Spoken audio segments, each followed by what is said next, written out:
കർമാനുഷ്ഠാനങ്ങളിലൂടെ മോക്ഷം പ്രാപിക്കുവാനുള്ള പരിശ്രമം വാസ്തവത്തിൽ പാഴ്വേലയാണ്.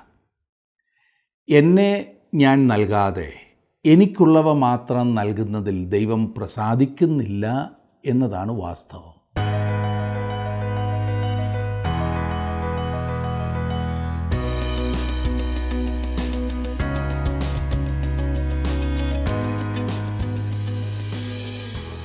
കർശനമായ നിയമവിധേയത്വമാകുന്നു യഥാർത്ഥ ഭക്തി അല്ലെങ്കിൽ ആത്മീയത എന്ന് ചിന്തിക്കുന്നവരാണ് നമ്മിലേറെയും. മതം അല്ലെങ്കിൽ സഭ നിഷ്കർഷിക്കുന്ന ആചാരങ്ങളും അനുഷ്ഠാനങ്ങളും അണുവിടാതെ തെറ്റാതെ അനുഷ്ഠിക്കുകയും തങ്ങൾക്ക് ശരിയെന്ന് തോന്നുന്ന സൽക്കർമ്മങ്ങളെല്ലാം ചെയ്ത് ജീവിച്ചാൽ ദൈവം പ്രസാദിക്കും എന്ന് മാത്രമല്ല, ഈ ആയുസ് അനുഗ്രഹപൂർണമാകും, മരണാനന്തരം സ്വർഗത്തിൽ പോവുകയും ചെയ്യാം എന്ന ചിന്തയാണ് അനേകരിലുമുള്ളത്. ഇങ്ങനെയുള്ള ചിന്ത യഥാർത്ഥത്തിൽ അബദ്ധമാകുന്നു. സ്വർഗത്തിൽ പോകുവാനുള്ള മാർഗം അതല്ല എന്നും ഇത് ഒരുതരം ബന്ധനത്തിൽ തളച്ചിടുക മാത്രമേ ഉള്ളൂ എന്നും വിശുദ്ധ പൗലോസ് വ്യക്തമാക്കിയിരിക്കുന്നത് നാം കണ്ടുകൊണ്ടിരിക്കുകയായിരുന്നുവല്ലോ. സത്യസന്ധമായി സ്വന്തം ജീവിതത്തെ ഒന്ന് വിലയിരുത്തുന്ന ഏതൊരാളും വിശുദ്ധ പൗലോസ് പറഞ്ഞത് വാസ്തവമാകുന്നു എന്ന് നിസ്സംശയം പറയും. പിന്നെ മനുഷ്യർക്കെല്ലാം ഈ അവാസ്തവമായതിനോട് എന്തേ ഇത്ര പ്രിയം എന്ന് ചോദിച്ചാൽ, ഒരുപക്ഷെ എൻ്റെ സൽക്കർമ്മങ്ങൾ കൊണ്ട് ദൈവത്തെ പ്രസാദിപ്പിക്കാമെന്നുണ്ടെങ്കിൽ ഓരോരുത്തരുടെയും സൗകര്യത്തിന് ദൈവത്തെ കൊണ്ടുവരുവാൻ സാധിക്കും എന്ന് മനുഷ്യരിൽ ഒരു ചിന്ത ഉണ്ടാക്കിയെടുക്കാം. അതായിരിക്കാം എൻ്റെ പരിശ്രമങ്ങളാൽ ചില നിയമങ്ങളും ചട്ടങ്ങളും അനുസരിച്ച് ദൈവത്തെ പ്രസാദിപ്പിക്കുന്നത് ജഡത്തിനേറെ താല്പര്യജനകമാകുന്നു. മതഭക്തരായിരിക്കുവാനാണ് ജഡം എപ്പോഴും ആഗ്രഹിക്കുന്നത്. അതെ, ആചാരാനുഷ്ഠാനങ്ങൾ അനുസരിക്കുക, പെരുന്നാളുകളും മറ്റ് ഉത്സവ ദിവസങ്ങളും ആചരിക്കുക, ആത്മതപനത്തിൻ്റെ അടയാളമായ ഉപവാസം പോലും യാതൊരു മനസ്താപവുമില്ലാതെ ആചാരമായി അനുഷ്ഠിച്ച് തൃപ്തി അടയുക, മതം നിഷ്കർഷിക്കുന്ന നല്ല കാര്യങ്ങൾ ചെയ്യുന്നതിൽ ഉപവസിക്കുന്നതിലോ പ്രാർത്ഥിക്കുന്നതിലോ തെറ്റുണ്ട് എന്നല്ല. പിന്നെയോ അതിനുള്ള പ്രചോദനവും ശക്തീകരണവും പരിശുദ്ധാത്മാവിൽ നിന്നും വരുന്നതായിരിക്കണം എന്ന് മാത്രമാണ് ഞാൻ പറഞ്ഞത്. തൻ്റെ മതപരമായ നേട്ടങ്ങളെക്കുറിച്ച് വീമ്പിളക്കുവാനാണ് ജഡം എപ്പോഴും ഇഷ്ടപ്പെടുന്നത്. ജഡം എന്നതുകൊണ്ട് ഞാൻ ഉദ്ദേശിക്കുന്നത് പല പ്രാവശ്യം സൂചിപ്പിച്ചല്ലോ, ദൈവത്തെ മാറ്റി നിർത്തിയുള്ള എൻ്റെ ബുദ്ധിയും എൻ്റെ യുക്തിയും എൻ്റെ വികാരങ്ങളും എൻ്റെ ഇഷ്ടാനിഷ്ടങ്ങളും ഇതൊക്കെയാണ് ജഡം. ജഡം നോക്കുന്നത് എത്ര പ്രാർത്ഥനകൾ ചൊല്ലി എന്നും എന്തുമാത്രം ദാനധർമ്മങ്ങൾ ചെയ്തു എന്നും എത്ര ദിവസം ഉപവസിച്ചു എന്നും എന്തൊക്കെ ത്യാഗം സഹിച്ചു എന്നും അങ്ങനെ പലതുമാണ് ജഡം നോക്കുന്നത്. ഈ മാർഗം എളുപ്പമായി തോന്നാം.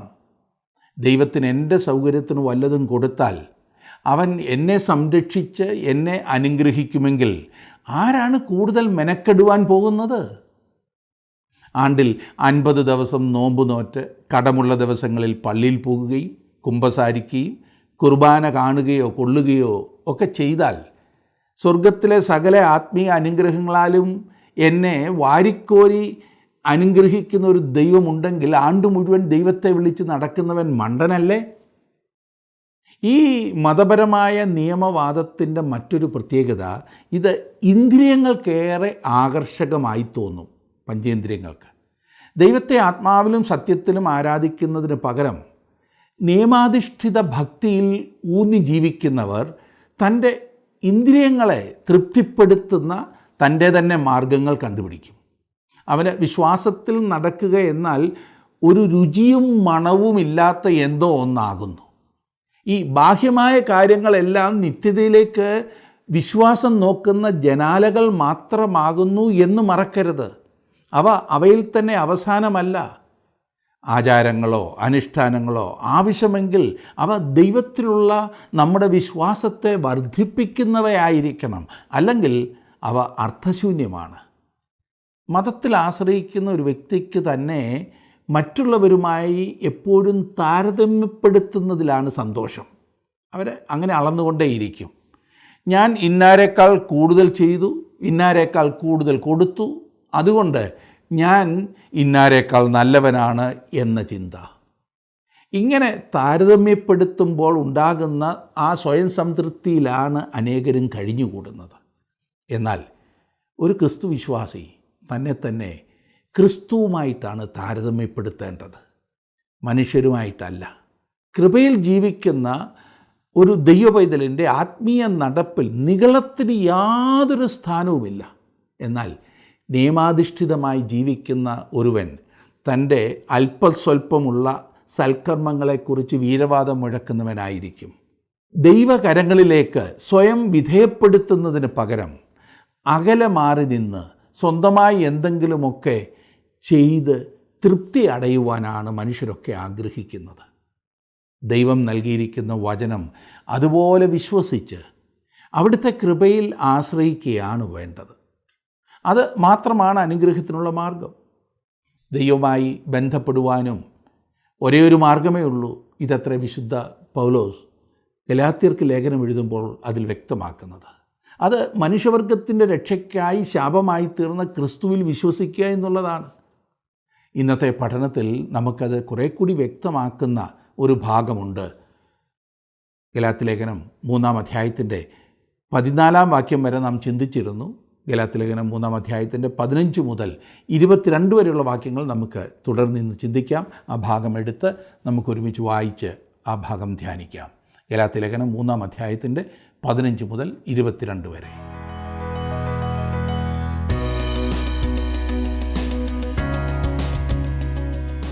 മൂന്നാം അധ്യായത്തിൻ്റെ 14-ാം വാക്യം വരെ നാം കണ്ടുവല്ലോ. ഇന്ന് 15 മുതലുള്ള വാക്യങ്ങൾ നമുക്ക് നോക്കാം. 15-ാം വാക്യം ഞാൻ ആദ്യം ഒന്ന് വായിക്കട്ടെ. സഹോദരന്മാരെ, ഞാൻ മനുഷ്യരുടെ ഇടയിൽ നടപ്പുള്ള ഒരു ദൃഷ്ടാന്തം പറയാം. ഒരു മനുഷ്യൻ്റെ നിയമമായാലും അതിനുറപ്പ് വന്ന ശേഷം ആരും ദുർബലമാക്കുകയോ അതിനോട് വല്ലതും കൂട്ടിക്കൽപ്പിക്കുകയോ ചെയ്യുന്നില്ല. പൗലോസ് തൻ്റെ പ്രതിയോഗികളിൽ നിന്നും ചില എതിർപ്പുകൾ പ്രതീക്ഷിച്ചുകൊണ്ട് തൻ്റെ അസാധാരണമായ കഴിവുകൾ ഇവിടെ ഉപയോഗിക്കുകയാണ് ചെയ്യുന്നത് എന്ന് നാം ഓർക്കണം. പൗലോസ് ക്രിസ്തുവിനെ സംബന്ധിച്ചുള്ള വാഗ്ദത്തം നൽകിയത് മോശയിലൂടെ ന്യായപ്രമാണം നൽകുന്നതിന് മുൻപായിരുന്നു എന്ന് പറയുന്നു. ഒരു ന്യായപ്രമാണം നൽകിയില്ലായിരുന്നെങ്കിൽ തന്നെ ഈ പറഞ്ഞ വാഗ്ദത്തം അതുപോലെ നിലനിൽക്കുമായിരുന്നു. ന്യായപ്രമാണം കൂടാതെയോ അതിനെ കണക്കാക്കാതെയോ ആകുന്നു ഈ വാഗ്ദത്തം നൽകിയത്. ഇവിടെ ഉയരാവുന്നൊരു ചോദ്യം, എന്തിനാണ് ന്യായപ്രമാണം നൽകിയത്? അതിന് എന്ത് വിലയാണുള്ളത്? പൗലോസ് ന്യായപ്രമാണത്തിൻ്റെ വില ഇടിച്ചു കാണിക്കുകയാണെന്ന് ചിന്തിക്കരുത്. മറിച്ച് ന്യായപ്രമാണത്തിൻ്റെ ഉദ്ദേശം മനസ്സിലാക്കുവാൻ മനുഷ്യരെ സഹായിക്കുകയാണ് പൗലോസ് ചെയ്യുന്നത്. ന്യായപ്രമാണത്തെ അതിൻ്റെ എല്ലാ മഹത്വത്തിലും നിറവിലും പരിപൂർണതയിലും കാണിക്കുകയാണ് പൗലോസ്. അതേസമയം തന്നെ പൗലോസ് വ്യക്തമാക്കുന്ന ഒരു കാര്യം എന്തെന്നാൽ, ന്യായപ്രമാണത്തിൻ്റെ ഈ പറഞ്ഞ പൂർണ്ണത തന്നെയാണ് ദൈവത്താൽ അംഗീകരിക്കപ്പെടാൻ സാധിക്കാത്ത ഒരു തടസ്സം സൃഷ്ടിച്ചിരിക്കുന്നത് എന്നത്രേ. ഇനിയും പൗലോസ് തൻ്റെ പ്രതിയോഗികളിൽ നിന്നും ചില എതിർപ്പുകൾ പ്രതീക്ഷിച്ചുകൊണ്ട് തൻ്റെ അസാധാരണമായ കഴിവുകൾ ഇവിടെ ഉപയോഗിക്കുകയാണ് എന്ന് ഞാൻ പറഞ്ഞല്ലോ. പൗലോസ് ഒരു ഉദാഹരണം മനുഷ്യ ജീവിതത്തിൽ നിന്നും എടുത്തു കാണിക്കുകയാണ്. 2 മനുഷ്യർ തമ്മിൽ ഒരു നിയമമോ സന്ധിയോ ഒപ്പുവെക്കപ്പെട്ടാൽ പിന്നെ അത് റദ്ദാക്കുവാനോ അതിനോടൊന്നും കൂട്ടിച്ചേർക്കാനോ പാടുള്ളതല്ല. ഇത് മനുഷ്യൻ്റെ അന്തസ്സോടുള്ള ഒരു തത്വമെങ്കിൽ ദൈവത്തിൻ്റെ കാര്യത്തിൽ എത്രയോ ശ്രേഷ്ഠമായിരിക്കണം, മാറ്റമില്ലാതായിരിക്കണം. അതിനോട് എന്തെങ്കിലും കൂട്ടിച്ചേർത്തു എന്ന് വരികിൽ ദൈവം തൻ്റെ വാഗ്ദത്തത്തിൽ നിന്നും വ്യതിചലിച്ച് അതിൻ്റെ നിബന്ധനകൾക്ക് വ്യത്യാസം വരുത്തി കുറ്റക്കാരനാണ് എന്ന് പറയുന്നത് പോലെയാണ്. അത് നമുക്ക് ചിന്തിക്കാൻ പോലും സാധ്യമല്ല, ഇല്ലേ? 16-ാം വാക്യത്തിൽ, എന്നാൽ അബ്രഹാമിനും അവൻ്റെ സന്തതിക്കും വാഗ്ദത്തങ്ങൾ ലഭിച്ചു. സന്തതികൾക്കും എന്ന് അനേകരെക്കുറിച്ചല്ല, നിന്റെ സന്തതിക്കും എന്ന് ഏകനെക്കുറിച്ചത്രേ പറയുന്നത്. അത് ക്രിസ്തു തന്നെ. ദൈവം അബ്രഹാമിനെ വിളിച്ച് ലോകത്തിനൊരു അനുഗ്രഹമാക്കുമെന്ന് വാഗ്ദത്തം ചെയ്തു. അബ്രഹാമിൻ്റെ പരമ്പരയിൽ ജനിച്ച യേശുക്രിസ്തുവാണ് അവനിൽ കൂടി ലോകത്തിൻ്റെ അനുഗ്രഹമായി മാറിയത്. ക്രിസ്തുവാണ് ലോകത്തിന് രക്ഷ കൊണ്ടുവന്നത്. ഉൽപ്പത്തി പുസ്തകം 22-ാം അധ്യായത്തിൻ്റെ 17-ാം വാക്യത്തിൽ കാണുന്ന സന്തതി എന്നുള്ളത് അവിടെ ഉപയോഗിച്ചിരിക്കുന്നത് ഒരു ഏകവചനത്തിലല്ല. ഈ ലോകത്തിൽ ആകാശത്തിലെ നക്ഷത്രങ്ങളെപ്പോലെയും കടൽ കരയിലെ മണൽ പോലെയും എണ്ണമറ്റതായി തീർന്ന ഒരു കൂട്ടം, ഇത് നന്നായി അറിഞ്ഞിരുന്ന പൗലോസ് 18 വാക്യം ഉദ്ധരിച്ച് അവിടെ കുറിച്ചിരിക്കുന്നത് സന്തതി ക്രിസ്തുവിനെ കാണിക്കുന്നു എന്ന് സമർത്ഥിക്കുന്നു. കാരണം അത് ഒന്നാണ്, മറ്റേത് അനേകമാണ്. ഇനിയും 17 വാക്യം നിങ്ങൾ നോക്കിക്കാട്ടെ. 17 വാക്യത്തിൽ, ഞാൻ പറയുന്നതിൻ്റെ താല്പര്യമോ 430 ആണ്ട് കഴിഞ്ഞിട്ടുണ്ടായ ന്യായപ്രമാണം വാഗ്ദത്തത്തെ നീക്കുവാൻ തക്കവണ്ണം അത് ദൈവം മുമ്പ് ഉറപ്പാക്കിയ നിയമത്തെ ദുർബലമാക്കുന്നില്ല. ദൈവം അബ്രഹാമിനോട് ഒരു ഉടമ്പടി ചെയ്തു. 430 വർഷം കഴിഞ്ഞു വന്ന ന്യായപ്രമാണം ദൈവം അബ്രഹാമിനോട് ചെയ്ത വാഗ്ദത്തങ്ങളിൽ ഒന്നുപോലും മാറ്റം വരുത്തുന്നില്ല. ദൈവം ഒരിക്കലും വാഗ്ദത്തങ്ങളിൽ നിന്ന് പുറകോട്ട് പോകുന്നില്ല. അബ്രഹാമിനോട് ദൈവം പറഞ്ഞു, ഞാൻ ഈ ദേശം നിനക്ക് തരാൻ പോകുകയാണ്, നിനക്കൊരു മകനെയും ഞാൻ തരും, അവനിൽ കൂടി വലിയൊരു ജനം ഇവിടെ താമസമാക്കും. ദൈവം അത് നിവർത്തിച്ചു. എന്നാൽ 16 വാക്യത്തിലെ സന്തതിയെപ്പറ്റി നാം കണ്ടുവല്ലോ. ദൈവം അബ്രഹാമിനോട് അവനെ ഒരു അനുഗ്രഹമാക്കുമെന്ന് അരുളി ചെയ്തു. അത് യേശുക്രിസ്തുവിൽ കൂടിയാണ് പൂർത്തിയായത്. സ്നേഹിത, ഇന്ന് ലോകത്തിൽ ഒരേ ഒരു അനുഗ്രഹം യേശുക്രിസ്തുവാണ്. മറ്റെല്ലാം വേദനകൾ മാത്രമേ തരൂ എന്ന് മറക്കരുത്. തുടർന്ന് പൗലോസ് ന്യായപ്രമാണത്തിൻ്റെ ഉദ്ദേശത്തെക്കുറിച്ച് പറയുന്നത് ശ്രദ്ധിക്കുക. 18-19 വാക്യങ്ങൾ ഞാൻ വായിക്കട്ടെ. അവകാശം ന്യായപ്രമാണത്താൽ എങ്കിൽ വാഗ്ദത്തത്താൽ അല്ല വരുന്നത്. അബ്രഹാമിനോ ദൈവം അതിനെ വാഗ്ദത്തം മൂലം നൽകി. എന്നാൽ ന്യായപ്രമാണം എന്തിന്? വാഗ്ദത്തം ലഭിച്ച സന്തതി വരുവോളം അത് ലംഘനങ്ങൾ നിമിത്തം കൂട്ടിച്ചേർത്തതും ദൂതന്മാർ മുഖാന്തരം മധ്യസ്ഥൻ്റെ കയ്യിൽ ഏൽപ്പിച്ചതുമത്രേ. ഇവിടുത്തെ ചോദ്യം, എന്നാൽ ന്യായപ്രമാണം എന്തിന്? ന്യായപ്രമാണത്തിൻ്റെ ഉദ്ദേശം എന്താകുന്നു എന്നാണ് പൗലോസ് ചോദിക്കുന്നത്. പൗലോസ് പറയുന്നു, അത് ഏതോ ഒന്ന് കൂട്ടിച്ചേർത്തതാകുന്നു എന്ന്. സന്തതി വരുവോളം, ആ ചെറിയ വാക്ക് ഓളം എന്നുള്ള വാക്കുണ്ടല്ലോ, അത് സമയത്തെ കുറിക്കുന്ന വളരെ പ്രധാനപ്പെട്ട ഒരു വാക്കാണ്. അതിൻ്റെ അർത്ഥം ന്യായപ്രമാണം താൽക്കാലികമായിരുന്നു എന്നത്രേ. മോശയുടെ സമയത്തിനും ക്രിസ്തുവിൻ്റെ സമയത്തിനും ഇടയ്ക്കുള്ള സമയത്തേക്ക് നൽകിയതാണ് ന്യായപ്രമാണം. യോഹന്നാന്റെ സുവിശേഷം 1 അധ്യായത്തിൻ്റെ 17 വാക്യത്തിൽ നാം വായിക്കുന്നത്, ന്യായപ്രമാണം മോശ മുഖാന്തരം ലഭിച്ചു, കൃപയും സത്യവും യേശുക്രിസ്തു മുഖാന്തരം വന്നു എന്നത്രേ. സന്തതി വരുവോളം ന്യായപ്രമാണം താൽക്കാലികമായിരുന്നു എന്നുള്ളത് വളരെ പ്രധാനപ്പെട്ട സംഗതിയാകുന്നു. ആ സന്തതി ക്രിസ്തുവാകുന്നു. ലംഘനങ്ങൾ നിമിത്തം ന്യായപ്രമാണം കൂട്ടിച്ചേർത്തതാണ്. പാപത്തെ വെളിപ്പെടുത്തുവാനാണ്, നീക്കുവാനല്ല അത് നൽകിയത് എന്നോർക്കണം. മനുഷ്യനെ പാപമില്ലാത്തവനായി നിർത്തുവാനല്ല ന്യായപ്രമാണം നൽകിയത്. കാരണം ഇതിനോടകം പാപം ലോകത്തിൽ വന്നു കഴിഞ്ഞിരുന്നു. ദൈവം മുൻപാകെ മനുഷ്യൻ സ്വഭാവത്താൽ നികൃഷ്ടനായ ക്രൂരനായ പാപിയാകുന്നു എന്ന് കാണിക്കുവാനാണ് സത്യസന്ധനായ ഏതൊരു വ്യക്തിയും തന്നെ ന്യായപ്രമാണത്തിൻ്റെ വെളിച്ചത്തിൽ കണ്ടിട്ട് തന്നെ ഒരു കുറ്റക്കാരനായി മനസ്സിലാക്കും എന്നുള്ള കാര്യം. എല്ലാവരും പാപികളാകുന്നു എന്ന് തെളിയിക്കാനല്ല അത് തന്നിരിക്കുന്നത്. മനുഷ്യൻ വിശുദ്ധനായി തീരുവാനുള്ള ഒരു നിലവാരമായും അല്ല ന്യായപ്രമാണം തന്നിരിക്കുന്നത്. ഇത് അനുഷ്ഠിച്ചതുകൊണ്ട് ആരും വിശുദ്ധനായി തീരുന്നില്ല. അതിൻ്റെ പ്രധാന കാരണം താങ്കളുടെ സ്വന്തം ശക്തിയാൽ ന്യായപ്രമാണം അനുഷ്ഠിക്കുവാൻ താങ്കൾക്ക് സാധ്യമല്ല എന്നുള്ളതാണ്. എന്തെങ്കിലും ഒരു പാപപ്രവൃത്തി ചെയ്യുമ്പോഴാണ് മനുഷ്യർ പാപികളാകുന്നത് എന്നത്ര പലരും കരുതുന്നത്. മനസ്സിലായല്ലോ? അതായത് എന്തെങ്കിലും ലംഘിക്കുന്നത് വരെ അവന് കുഴപ്പമൊന്നുമില്ല എന്ന ചിന്ത. അത് സത്യമല്ല. മനുഷ്യൻ പാപിയായതിനാലാണ് അവൻ പാപം ചെയ്യുന്നത്. ഒരു മനുഷ്യൻ മോഷ്ടിക്കുന്നത് അവൻ മോഷ്ടാവായതിനാലാണ്. ഒരുവൻ കള്ളം പറയുന്നത് അവനൊരു കള്ളനായതിനാലാണ്. പരിശുദ്ധനായിട്ടും വല്ലപ്പോഴും അബദ്ധം പറ്റുന്നതിനാലല്ല കള്ളം പറയുന്നത്. ഒരു ദിവസം എത്ര കള്ളം നാം പറയുന്നു. അറിഞ്ഞും അറിയാതെയും നാം അത് പറയുന്നു. എന്തുകൊണ്ട് നാം അത് ചെയ്യുന്നു? നമുക്ക് വീഴ്ച സംഭവിച്ച ഒരു സ്വഭാവമാണുള്ളത്. നാം പാപികളാകുന്നു എന്നുള്ളത് കാണിക്കുവാനാണ് ന്യായപ്രമാണം നൽകിയത്. താങ്കൾക്കും എനിക്കും ഒരു മധ്യസ്ഥനെ ആവശ്യമുണ്ട്. നമുക്കും ദൈവത്തിനും ഇടയിൽ നിൽക്കുവാൻ ഒരുവനെ, അതെ, നമ്മെ സഹായിക്കുന്നതിനായി ഒരുവനെ നമുക്ക് ആവശ്യമുണ്ട്. താങ്കളുടെ വിലപ്പെട്ട നിർദ്ദേശങ്ങളും അഭിപ്രായങ്ങളും പ്രാർത്ഥനാ വിഷയങ്ങളും ഇന്ന് തന്നെ ഞങ്ങളെ വിളിച്ചറിയിക്കുക. വിളിക്കേണ്ട നമ്പർ 8281384455.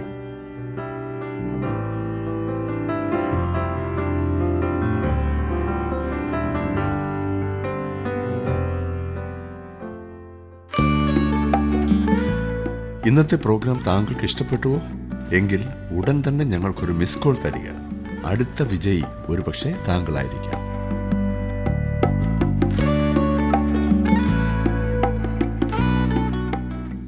ന്യായപ്രമാണത്തിൻ്റെ ഉദ്ഘാടനം പാപത്തെ ഒരു ലംഘനം എന്ന പോലെ പുതിയ വെളിച്ചത്തിൽ കാണേണ്ടതിനായിരുന്നു. അറിയുന്ന നിയമലംഘനം. റോമാലേഖനം 4 അധ്യായത്തിന് 15 വാക്യത്തിൽ പറഞ്ഞിരിക്കുന്നത് പോലെ ന്യായപ്രമാണം ഇല്ലാത്തയിടത്ത് ലംഘനവുമില്ല. ന്യായപ്രമാണത്തിനു മുമ്പും പാപം ഉണ്ടായിരുന്നു. എങ്കിലും നിയമം നടപ്പാക്കിയപ്പോൾ അത് ദൈവത്തിൻ്റെ അധികാരത്തെ, അവൻ്റെ വചനത്തിൻ്റെ നേരിട്ടുള്ള ലംഘനമായി തീർന്നു. അങ്ങനെ ന്യായപ്രമാണം വിശുദ്ധിയുടെ ഒരു ഉദ്ബോധനമല്ല, പാപത്തിൻ്റെതാണ് കൊണ്ടുവന്നത്. മാത്രമല്ല, ദൈവം പാപത്തെ ശിക്ഷിക്കുന്ന നീതിമാനാണെന്ന ബോധവും ന്യായപ്രമാണം കൊണ്ടുവന്നു. അതുകൊണ്ട് ന്യായപ്രമാണം രക്ഷയെ കൊണ്ടുവന്നില്ല, എന്നാൽ അതിൻ്റെ ആവശ്യത്തെ ഉണർത്തിച്ചു. ന്യായപ്രമാണത്തിൻ്റെ കാലത്തും ദൈവം മനുഷ്യരെ വിശ്വാസത്താൽ രക്ഷിച്ചു. ന്യായപ്രമാണത്തിനു മുമ്പ് അവൻ ചെയ്തതുപോലെ തന്നെ. മോശയ്ക്ക് ന്യായപ്രമാണം സ്വർഗദൂതന്മാരാൽ കൊടുക്കപ്പെട്ടു എന്ന് കാണുന്നു. 3 തവണ പുതിയ നിയമത്തിൽ ന്യായപ്രമാണം കൊടുക്കപ്പെട്ടതിൻ്റെ ബന്ധത്തിൽ സ്വർഗദൂതന്മാരെക്കുറിച്ച് പറഞ്ഞിട്ടുണ്ട്. അപ്പോസ്തലപ്രവൃത്തികൾ 7:53, എബ്രായലേഖനം 2:2, ഗലാത്യലേഖനം 3:19. ഇനിയും 20 വാക്യത്തിൽ നാം വായിക്കുന്നത്, ഒരുത്തൻ മാത്രമെങ്കിൽ മധ്യസ്ഥൻ വേണ്ടി വരികയില്ല, ദൈവമോ ഒരുത്തൻ മാത്രം. ഒരു മധ്യസ്ഥൻ ഒരു പാർട്ടിക്ക് വേണ്ടി മാത്രമല്ല നിൽക്കുന്നത് എന്ന് വ്യക്തമാണ്. 2 പാർട്ടിക്കും വേണ്ടി ഒരു മൂന്നാമൻ ആണ്. മോശ ഒരു മധ്യസ്ഥനാകുന്നു, കാരണം ദൈവത്തിനും ജനത്തിനും മധ്യേ നിൽക്കുന്നു. പക്ഷേ ദൈവം ഒരുവൻ അത്രേ എന്ന് പറഞ്ഞതിൻ്റെ സാരം, ദൈവം അബ്രഹാമിന് വാഗ്ദത്തം കൊടുത്തപ്പോൾ ഒരു മധ്യസ്ഥൻ ഇല്ലായിരുന്നു എന്നത്രേ. ദൈവം തന്നെ എല്ലാ ചുമതലയും വഹിച്ചു. അതാണ്, എല്ലാം ദൈവത്തിൽ ആശ്രയിച്ചിരുന്നു, മനുഷ്യനിലൊന്നുമില്ല. ന്യായപ്രമാണത്തിൻ്റെ കാര്യത്തിൽ 2 പാർട്ടികളുണ്ടായിരുന്നു. മനുഷ്യന് തൻ്റെ ഭാഗം സൂക്ഷിക്കുവാൻ, അത് അനുസരിക്കുവാൻ ആവശ്യമായിരുന്നു. അതേസമയം തന്നെ അത് ചെയ്യുവാനുള്ള ശക്തിയില്ല താനും. വാഗ്ദത്തത്തോടുള്ള ബന്ധത്തിൽ എല്ലാം നിബന്ധനയില്ലാത്തതായിരുന്നു. ദൈവം തന്നെ അതിനാവശ്യമായതെല്ലാം ചെയ്യാമെന്ന് ഏറ്റെടുത്തു എന്ന് നാം കാണുന്നു. 21 വാക്യത്തിലേക്ക് വരുമ്പോൾ നാം വായിക്കുന്നത്, എന്നാൽ ന്യായപ്രമാണം ദൈവ വാഗ്ദത്തങ്ങൾക്ക് വിരോധമോ? ഒരു നാളുമല്ല. ജീവിപ്പിപ്പാൻ കഴിയുന്ന ഒരു ന്യായപ്രമാണം നൽകിയിരുന്നു എങ്കിൽ ന്യായപ്രമാണം വാസ്തവമായി നീതിക്ക് ആധാരമാകുമായിരുന്നു. ന്യായപ്രമാണം ദൈവ വാഗ്ദത്തങ്ങൾക്ക് വിരോധമോ? ഒരു നാളുമല്ല എന്നുള്ള പ്രതികരണം നാം കാണുന്നു. എന്തുകൊണ്ട്? പാപികളെ രക്ഷിക്കുന്നതിന് മറ്റൊരു മാർഗമുണ്ടായിരുന്നുവെങ്കിൽ ദൈവം ആ മാർഗം ഉപയോഗിച്ചേനെയും. പാപികളെ രക്ഷിക്കുവാൻ കഴിയുന്ന ഒരു നിയമം നൽകുവാൻ കഴിയുമായിരുന്നെങ്കിൽ അവൻ അങ്ങനെ ചെയ്തേനെയും എന്ന് ചുരുക്കം. 22 വാക്യത്തിൽ നാം കാണുന്നത്, എങ്കിലും വിശ്വസിക്കുന്നവർക്ക് വാഗ്ദത്തം യേശുക്രിസ്തുവിലെ വിശ്വാസത്താൽ ലഭിക്കേണ്ടതിന് തിരുവെഴുത്ത് എല്ലാവറ്റെയും പാപത്തിന് കീഴ് അടച്ചു കളഞ്ഞു. ഇവിടെ ന്യായപ്രമാണം മരണം കൊണ്ടുവന്നു എന്ന് നാം കണ്ടു കഴിഞ്ഞു. യെഹെസ്കേലിൻ്റെ പുസ്തകം 18 അധ്യായത്തിൻ്റെ 20 വാക്യത്തിൽ നാം വായിക്കുന്നത്, പാപം ചെയ്യുന്ന ദേഹി അത് മരിക്കുമെന്നത്രേ. ഇവിടെ കാണുന്നത് തിരുവെഴുത്ത് എല്ലാവറ്റെയും പാപത്തിന് കീഴ് അടച്ചു കളഞ്ഞു എന്നത്രേ. അതുകൊണ്ട് എല്ലാവരും മരിച്ചു. അതുകൊണ്ട് ആവശ്യമായിരിക്കുന്നത് എന്തെന്ന് ചോദിച്ചാൽ ജീവനാണ്. ന്യായപ്രമാണം മരണം കൊണ്ടുവരുന്നു എന്നത്രേ നാം കണ്ടത്. അതിന് ചെയ്യുവാൻ സാധിക്കുന്നത് അത് മാത്രമാണ്. എന്തുമാത്രം പാപം ചെയ്തു എന്നുള്ളതല്ല, അതിൻ്റെ കൂടുതൽ കുറവല്ല, പിന്നെയോ പാപം എന്നുള്ള യാഥാർത്ഥ്യം അതത്ര മരണം കൊണ്ടുവരുന്നത്. അങ്ങനെ എല്ലാവരും ഒരുപോലെ മരിച്ചവരും ഒരുപോലെ ആവശ്യത്തിൽ ഇരിക്കുന്നവരുമാണ്. ഹിറ്റ്ലർ ചെയ്തതുപോലെയോ സ്റ്റാലിൻ ചെയ്തതുപോലെയോ വലിയ പാപം താങ്കൾ ചെയ്തു കാണില്ല. എന്നാൽ താങ്കൾക്കും എനിക്കുമുള്ള സ്വഭാവം അതുപോലെ തന്നെ ഉള്ളതാണ്. പാപത്തിൻ്റെ കൂടുതൽ കുറവല്ല, പിന്നെയോ നാം പാപികളാകുന്നു എന്നുള്ള ആ യാഥാർത്ഥ്യം അതത്രേ മരണം കൊണ്ടുവരുന്നത്. പാപത്തിൻ്റെ ഏറ്റക്കുറച്ചിലുകളല്ല, പാപമെന്ന യാഥാർത്ഥ്യമാണ് എന്നുള്ളത് ഞാനൊരു ഉദാഹരണത്തിലൂടെ വ്യക്തമാക്കാം. 24 നിലകളുള്ള ഒരു കെട്ടിടത്തെ ഭാവനയിൽ കാണൂ. അതിൻ്റെ മുകളിൽ 3 മനുഷ്യർ നിൽക്കുന്നു. ആ കെട്ടിടത്തിലെ സൂക്ഷിപ്പുകാരൻ അവർക്ക് മുന്നറിയിപ്പ് നൽകിക്കൊണ്ട് ഇപ്രകാരം പറയുന്നു എന്നിരിക്കട്ടെ, സൂക്ഷിക്കുക, അതിൻ്റെ അറ്റത്തെങ്ങും പോയി കാല് വഴുതി താഴെ വീഴരുത്. അപകടം ആകുന്നു, അത് മരിച്ചു പോകും. അതിലൊരുത്തൻ അതിനെ ആക്ഷേപിച്ച് തള്ളിക്കൊണ്ട് പറഞ്ഞു എന്നിരിക്കട്ടെ, ഷെടാ, ഇയാൾ എപ്പോഴും മനുഷ്യരെ ഭയപ്പെടുത്തുവാനാണല്ലോ നോക്കുന്നത്. അങ്ങനെ താഴേക്ക് പോയെന്നാൽ മരിക്കുമെന്നൊന്നും ഞാൻ വിശ്വസിക്കുന്നില്ല. അങ്ങനെ അയാൾ അരികിൽ ചെന്ന് കാലെടുത്ത് വെച്ച് താഴേക്ക് പോകുന്നു. നിമിഷങ്ങൾക്കുള്ളിൽ സൂക്ഷിപ്പുകാരൻ പറഞ്ഞത് സത്യമാണെന്ന് തെളിഞ്ഞു. മരണം. മറ്റൊരു മനുഷ്യൻ സൂക്ഷിപ്പുകാരൻ പറഞ്ഞത് കേട്ട് ഭയപ്പെട്ട് അതിൻ്റെ ആ പടി ഇറങ്ങുവാൻ ഓടിച്ചെല്ലുമ്പോൾ കാൽ വഴുതി താഴേക്ക് പോയെന്നിരിക്കട്ടെ. നിങ്ങൾക്കറിയാം, അയാളും കൊല്ലപ്പെടും. അറിഞ്ഞുകൊണ്ട് ചാടിയവനും അപകടം പറ്റി വീണവനും മരിക്കും. ഈ മനുഷ്യരെല്ലാം ആകർഷണ സിദ്ധാന്തത്തെ ലംഘിക്കുകയാണ് ചെയ്തത്. മരണം അവർക്കെല്ലാം ഒഴിച്ചുകൂടാത്തതായിരുന്നു. അത് ഒരു യാഥാർത്ഥ്യമാണ്, അല്ലാതെ ഏറ്റക്കുറച്ചിലുകൾ അല്ല. അവർ അരികിൽ ചെന്ന് താഴേക്ക് വീണു എന്നുള്ള വാസ്തവം അവരെല്ലാം ആകർഷണ സിദ്ധാന്തം ലംഘിച്ചു എന്നുള്ളതാണ്. ഇവിടെ ഒരു ചോദ്യം എന്തെന്നാൽ, അവരെ മരണത്തിലേക്ക് നയിച്ച ആകർഷണ സിദ്ധാന്തത്തിന് അവർക്ക് ജീവൻ നൽകുവാൻ കഴിയുമോ? അതിന് സാധ്യമല്ല. പ്രകൃതിയുടെ ഒരു നിയമം ലംഘിച്ച് മരിച്ചതിന് ശേഷം അതിന് താങ്കൾക്ക് ജീവൻ നൽകുവാൻ കഴിയാത്തതുപോലെ മോശയിക ന്യായപ്രമാണത്തിനും കഴിയുകയില്ല. ആ സാഹചര്യത്തെ തിരിച്ച് ജീവനിലേക്ക് വരുവാൻ താങ്കൾക്കും എനിക്കും സാധ്യമല്ല. എവിടെയെല്ലാം പാപമുണ്ടോ അവിടെയെല്ലാം മരണവുമുണ്ട്. അതിന് യാതൊരു മാറ്റവുമില്ല. ദൈവത്തിൻ്റെ വചനം പറയുന്നു, പാപം ചെയ്യുന്ന ദേഹി അത് മരിക്കുമെന്ന്. ന്യായപ്രമാണത്തിൻ്റെ ഉദ്ദേശം ഒരിക്കലും ജീവൻ നൽകുക എന്നതായിരുന്നില്ല. നാം ദൈവം മുൻപാകെ കുറ്റക്കാരായ പാപികളാകുന്നു എന്ന് കാണിക്കുവാനാണ് അത് നൽകിയിരിക്കുന്നത്.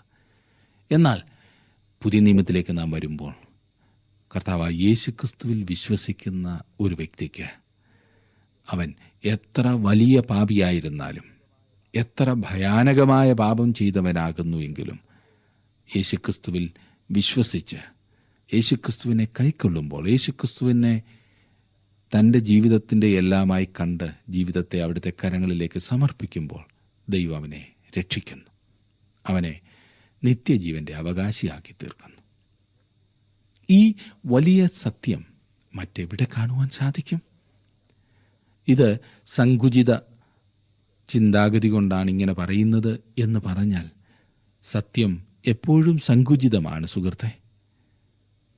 ഈ നേരത്തെ ഞാൻ പറഞ്ഞ ഉദാഹരണം തന്നെ അവരിൽ ഒരുവൻ പറഞ്ഞെന്നിരിക്കട്ടെ, ഈ കാവൽക്കാരൻ എത്ര കുടുസായി ചിന്തിക്കുന്നവനാണ്, എത്ര സങ്കുചിതമായി ചിന്തിക്കുന്നവനാണ്. വിശാലമായി ചിന്തിക്കുന്ന ഞങ്ങൾക്ക് തോന്നുന്നത് പോലെ ചാടുകയോ നടക്കുകയോ എന്തും ചെയ്യുമെന്ന് പറഞ്ഞാൽ ഉണ്ടാകുന്ന ഫലം നമുക്കറിയാം. അതുകൊണ്ട് സത്യം എപ്പോഴും സങ്കുചിതമാണ്. എന്നാൽ അതിനെ അനുസരിക്കുന്നതാണ് അനുഗ്രഹത്തിനും സന്തോഷത്തിനും മുഖാന്തരം. സത്യം എപ്പോഴും സങ്കുചിതമാണ്, എന്നാൽ അത് അനുസരിക്കുന്നതാണ് എപ്പോഴും അനുഗ്രഹം. സങ്കുചിതമെന്ന് പറഞ്ഞ് മാറി നിൽക്കുന്നതല്ല. ഇന്നത്തെ ജീവസന്ദേശം പരിപാടി നിങ്ങൾക്ക് അനുഗ്രഹപ്രദമായിരുന്നു എന്ന് വിശ്വസിക്കട്ടെ. ദൈവവചനത്തിനനുസരിച്ച് മുൻപോട്ട് പോകുവാൻ, ദൈവകരങ്ങളിൽ പൂർണ്ണമായി സമർപ്പിക്കപ്പെട്ട് ജീവിക്കുവാൻ നമുക്ക് സാധിക്കുന്നുവെങ്കിൽ അതാണ് ജീവിതം ധന്യമാക്കുന്നത്, അർത്ഥമുള്ളതാക്കുന്നത്. അതുകൊണ്ട് നമ്മെ തന്നെ ദൈവകരങ്ങളിലേക്ക് സമർപ്പിക്കാം. പ്രത്യേകിച്ച് ഗലാത്യ ലേഖനം നാം പഠിക്കുമ്പോൾ ഉന്നതമായ അനേകം ചിന്തകൾ ഇതിനകത്ത് നാം കണ്ടു കഴിഞ്ഞു. ദൈവം നിങ്ങളെ ആ ചിന്തകളാൽ അനുഗ്രഹിക്കട്ടെ. സമൃദ്ധിയായി നിങ്ങളുടെ ആത്മീയ ജീവിതം മുൻപോട്ട് പോകുവാൻ നിങ്ങളെ സഹായിക്കട്ടെ. ദൈവം നിങ്ങളെ അനുഗ്രഹിക്കും. നമുക്ക് വീണ്ടും വേറൊരു വിഷയവുമായി അടുത്ത ക്ലാസ്സിൽ കാണാം. അതുവരെ ദൈവ സാന്നിധ്യം നിങ്ങളോടുകൂടി ഉണ്ടായിരിക്കുമാറാകട്ടെ.